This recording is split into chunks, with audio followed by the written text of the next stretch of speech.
Le précédent épisode de Demain nous appartient s'est avéré des plus mouvementés. Alors que Martin poursuit Claire Delphine, il la retrouve inconsciente. De son côté, Emma a réussi à contacter M. Valetti par téléphone. La jeune fille l'a convaincue de venir au MA. Pari réussi pour la demoiselle. M. Valetti se présente au MA et commande des huîtres à Alex sans les avoir goûtées. De plus, si les retours sont bons, il fera affaire avec le MA. Surpris, Alex pense que c'est Judith qui a manigancé cette rencontre. Mais le père et sa fille comprennent que c'est Emma qui se cache derrière cette surprise. Très touché par le geste d'Emma, Alex lui prépare un beau plateau de dégustation. Alors qu'elle savoure une huître, la jeune fille trouve une perle. Pour Alex, c'est forcément un signe du destin. Demain nous appartient épisode du 31 octobre dans la série quotidienne de TF1, une grande nouvelle approche. Alors que Timothée propose à Elsa de déjeuner chez lui, la jeune fille décline. De plus, elle se montre particulièrement désagréable depuis quelques jours. Manon rassure le garçon en lui expliquant qu'elle doit avoir CSPM, syndrome prémenstruel. Elsa débarque complètement affolée chez Manon et lui explique qu'elle pense être enceinte. En retard d'une semaine et pourtant sous pilule, souhaite faire un test de grossesse. Un peu plus tard, Elsa retrouve Timothée à la plage. Ce dernier lui parle alors des SPM, mais la jeune fille coupe, elle est enceinte de lui.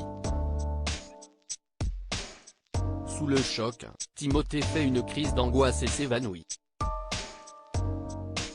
Après s'être calmé, le jeune homme enfourche son vélo, incapable de prononcer un mot. Il part, en laissant Elsa seule à la plage. L'étau se resserre autour du procureur dans votre résumé en avance de Demain nous appartient, Delphine est dans un coma profond suite à sa chute. Bénédicte espère qu'elle va se réveiller pour qu'elle réponde de ses actes. Impossible de savoir si elle a été poussée dans les escalators ou si elle est tombée. Lisa est sûre qu'un des hommes qu'elle a arnaqué s'est vengé. Cependant, Régis et Darius sont morts. Donc il ne reste que Martin et Sébastien.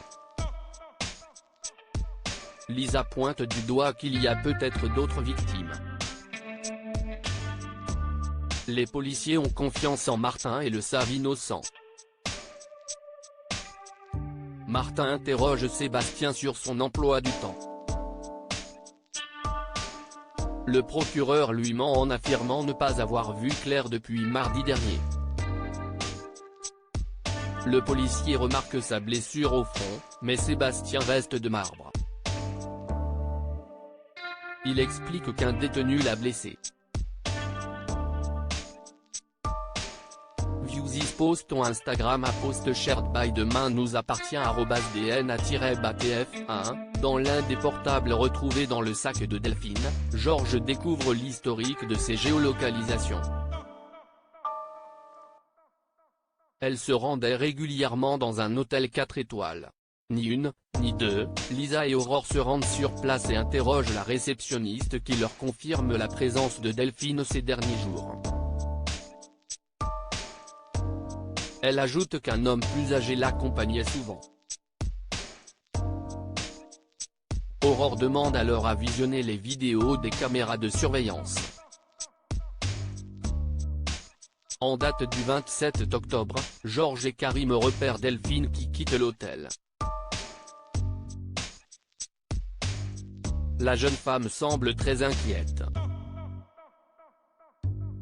Quelques instants plus tard, Sébastien apparaît à l'écran et emboîte le pas de la jeune femme.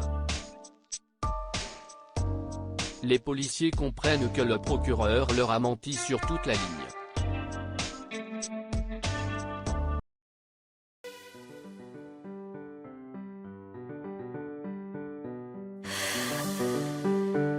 나